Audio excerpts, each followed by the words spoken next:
வணக்கம். இது வசந்தம் தொலைக்காட்சியின் மதிய நேர செய்திகளுடன் நான் எம் அசீம் முகமது. முதலில் தலைப்புச் செய்திகள்.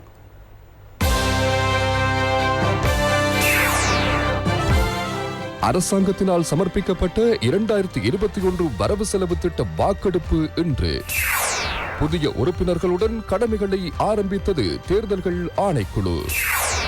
கொரோனா கொத்தணியில் மேலும் 697 பேர் நேற்று இணைவு. சுபிட்சத்தின் நோக்கு அரச கொள்கையுடன் அனைவரினது மனித உரிமைகள் பாதுகாக்கப்படும் என பிரதமர் உறுதி. இரவு வேளைகளில் அனுமதியின்றி பந்தயத்தில் ஈடுபட்ட 90 பேர் போலீஸ் வலையில். ஐரோப்பாவில் கொரோனா புள்ளி விவரங்கள் மீது சைபர் தாக்குதல்.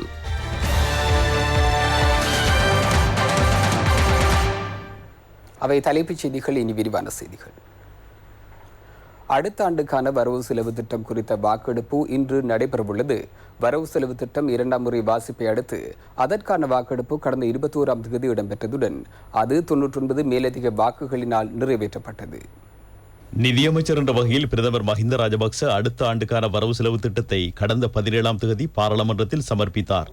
இது நாட்டின் 75வது வரவு செலவு திட்டமாகும்.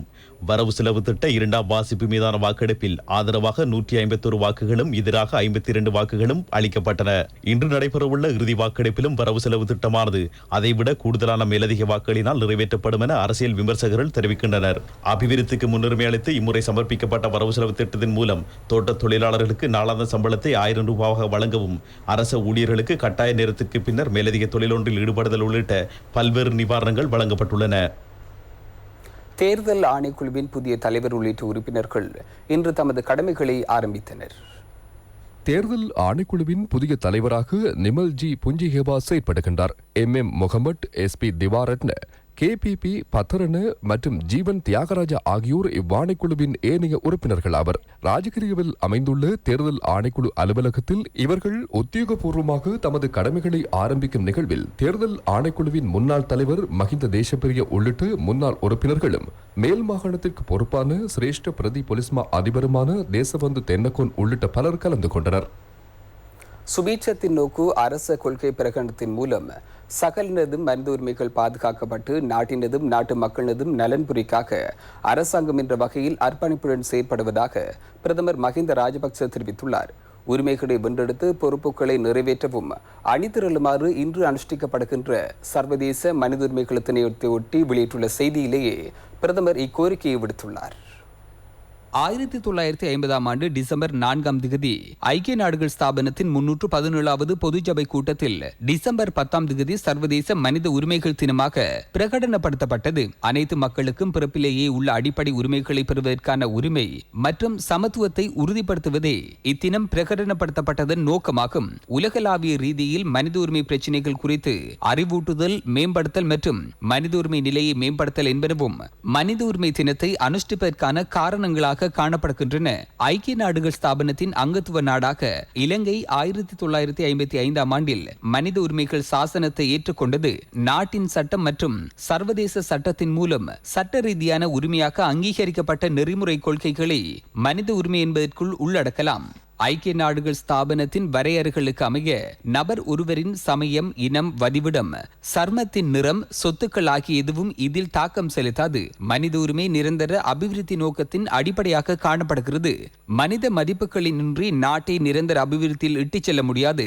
அரசாங்கம் என்ற வகையில் நாட்டு மக்கள் அனைவரினதும் உரிமைகளை பாதுகாக்க வேண்டியுள்ளதாக தெரிவிக்கின்ற பிரதமர் மஹிந்த ராஜபக்ச தாம் அதிகாரத்தில் இருந்த எல்லா சந்தர்ப்பங்களிலும் மனித உரிமைகளை பாதுகாப்பதற்காக செயற்பட்ட விதத்தை ஞாபகம் கோவிட்-19 தொற்றுக்கு மத்தியிலும் கூட மனித உரிமைகள் மீறப்படாத வண்ணம் அடிப்படை உரிமைகளையும் தேவைகளையும் நிறைவேற்றிக் கொடுப்பதற்காக அரசாங்கம் செயற்படுவதாகவும் பிரதமர் தெரிவித்துள்ளார். நேற்றைய தினம் நாட்டில் 697 கொரோனா தொற்றாளர்கள் இன காணப்பட்டனர். அத்துடன் நாட்டில் இதுவரை இன காணப்பட்ட மொத்த கொரோனா தொற்றாளர்களின் எண்ணிக்கை 30,000-ஐ தாண்டியுள்ளது.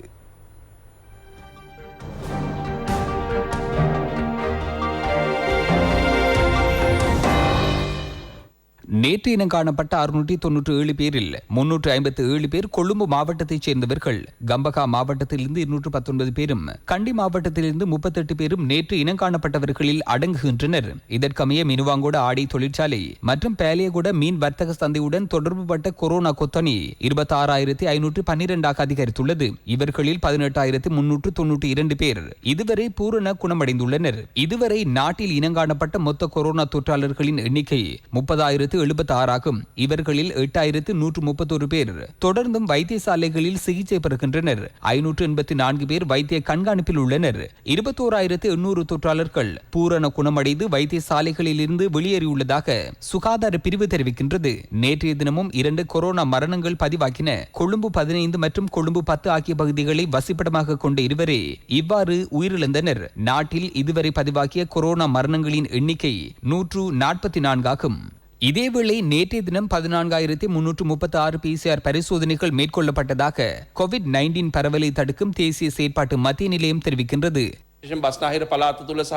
விசேடமாக மேல் மாகாணத்திற்குள் கொழும்பு மாவட்டத்திலும் கொழும்பு மாநகர எல்லையிலும் பயண தடைகளுக்கு செல்வதை தவிர அதிகாரிகளுக்கு மாற்று நடவடிக்கைகளுக்கு செல்ல முடியாது. நோய் பரவுவதற்கு இடமளிக்க முடியாது. பயண தடைகளை மேற்கொள்ள வேண்டி ஏற்படும். உலகின் ஏனைய நாடுகளும் இதனை அமல்படுத்தியுள்ளன. விருப்பமின்றியேனும் பயண தடைகள் விதிக்க வேண்டி ஏற்படும். மக்கள் பொறுப்புடன் செயற்படுவதை கருத்தில் கொண்டே இத்தீர்மானங்கள் எட்டப்படும். தமது கடமைகளை நினைக்கும் போது கோவிட் தொற்று தொடர்பாக மறந்து விடுகின்றனர். தனக்கு வரும்போது இதன் விபரீதங்களை புரிகின்றனர். லிந்துலை சுகாதார வைத்திய அதிகாரி பிரிவின் அக்கரப்பத்தனை எல்வியன் கிரென்ஃபீல்ட் பிரிவில் பயண தடைகளை விதிக்க நடவடிக்கை எடுக்கப்பட்டுள்ளதாக லிந்துலை சுகாதார வைத்திய அதிகாரி டாக்டர் ஜெகத் அபேகுணரட்ன தெரிவித்துள்ளார். இப்பகுதியில் இருந்து கோவிட் தொற்றாளர்கள் இனங்காணப்பட்டதை அடுத்து இந்நடவடிக்கை எடுக்கப்பட்டதாகவும் அவர் தெரிவித்துள்ளார். இதேவேளை தோட்டப்பகுதியில் கொரோனா தொற்று பரவுவதை தடுக்கும் சுகாதார அறிவுறுத்தல்களை கட்டாயம் பின்பற்ற வேண்டும் என அக்கரப்பத்தனை பிரதேச சபை தலைவர் சுப்பிரமணியம் கதிர்ச்செல்வம் தெரிவித்துள்ளார். இந்த கொரோனா நோயிலிருந்து நாங்கள் விடுபட வேண்டும் என்றால் நிச்சயமாக ஒவ்வொருவரும் ஒவ்வொரு வீட்டில் இருந்து தனிமையாக இருந்து இந்த சுகாதார அதிகாரிகள் கூறுவதை நீங்கள் பின்பற்றி சுகாதார வழிமுறைகளை பின்பற்றி முழுமையாக வீட்டிலே இருந்து உங்களுடைய சகல விடயங்களை நீங்கள் செய்தீர்களானால் நிச்சயமாக இந்த கொரோனா நொடியிலிருந்து நாங்கள் இந்த நோயிலிருந்து நாங்கள் விடுபடலாம். இன்று உங்களுக்கு தெரியும், அக்கரப்பத்தனை பிரதேச சபை ஊடாக நிறைய வேலை திட்டங்களை செய்திருக்கின்றோம். இது சம்பந்தமாக இலங்கை தொழிலாளர் காங்கிரசின் பொதுச் செயலாளர் அமைச்சர் ஜீவன் தொண்டமான் தலைமையிலே அதாவது 1000 பேருக்கு கூடுதலான உணவு பொதிகளை கொடுத்து அவர்களையும் நாங்கள் செய்து காட்டியிருக்கின்றோம். எனவே எதிர்வரும் காலங்களில் இந்த அரசாங்கம் என்னென்ன உதவிகளை செய்கின்றதோ அதெல்லாம் அக்கரப்பத்தனை பிரதேச சபை ஊடாக பெற்றுத் தருவதற்கும் எங்களுடைய அமைச்சர் அவர்களுக்கு நாங்கள் இதனை எடுத்து கூறியிருக்கின்றோம். கட்டுநாயக்க விமான நிலையம் வழமையான விமான நடவடிக்கைகளுக்காக மூடப்பட்டிருந்த போதிலும் இன்று காலை 8:30க்கு நிறைவடைந்த 24 மணி நேரத்தில் அரசாங்கத்தின் விசேட அனுமதியுடன் 167 பேர் நாடு திரும்பியுள்ளனர். மேலும் 507 பேர் நாட்டிலிருந்து வெளியேறியுள்ளதுடன் பொருட்களும் விமானங்கள் மூலம் ஏற்றி இறக்க நடவடிக்கை எடுக்கப்பட்டது. நாட்டில் மருந்துகளை பரீட்சித்து பார்ப்பதற்கான அனுமதியை உலக சுகாதார ஸ்தாபனம் மாத்திரமன்றி உள்நாட்டில் ஸ்தாபிக்கப்பட்டுள்ள நிபுணர்கள் குழுவின் அங்கீகாரத்தை அடுத்து அனுமதி வழங்கப்படுவதாக சுகாதார சேவைகள் பிரதி பணிப்பாளர் நாயகம் வைத்திய நிபுணர் ஹேமந்த் ஹேரத் தெரிவித்துள்ளார். இதேவேளை அரச வைத்திய உத்தியோகத்தர்களின் சங்கமும் தற்போதைய நிலைமை குறித்து ஊடக சந்திப்பொன்றில் கருத்து தெரிவித்தது. பிரித்தானியாவில் அவசர அனுமதியின் பேரில் தடுப்பூசிகள் இலக்கு வைக்கப்பட்ட பிரிவினருக்கு வழங்கப்பட்டுள்ளன. 85 வயதிலும் கூடியவர்களுக்கு முதலில் வழங்க நடவடிக்கை எடுக்கப்பட்டது. அதனை அடுத்து அச்சுறுத்தல் காணப்படுகின்ற சுகாதார பிரிவினருக்கு வழங்கவும் தீர்மானிக்கப்பட்டுள்ளது. இங்கிலாந்தினால் இதற்கு அவசர அனுமதி வழங்கப்பட்ட போதிலும் உலகில் ஏற்றுக்கொள்ளப்பட்ட நிறுவனங்களினால் இதற்குரிய அங்கீகாரம் வழங்கப்படவில்லை. உலக சுகாதார ஸ்தாபனம் இறுதி அனுமதியை வழங்கவில்லை. நாம் பொதுவாக கடைபிடிக்கின்ற வழிமுறைகளிலிருந்து மக்களாகிய நாம் ஒதுங்கக்கூடாது. தற்போது நாட்டில் உள்ள பானங்கள் அல்லது வேறு மருந்துகள் கூட வெற்றியளித்துள்ளமை உறுதியளிக்கப்படும் வரை விதிமுறைகளை பின்பற்ற வேண்டியுள்ளது.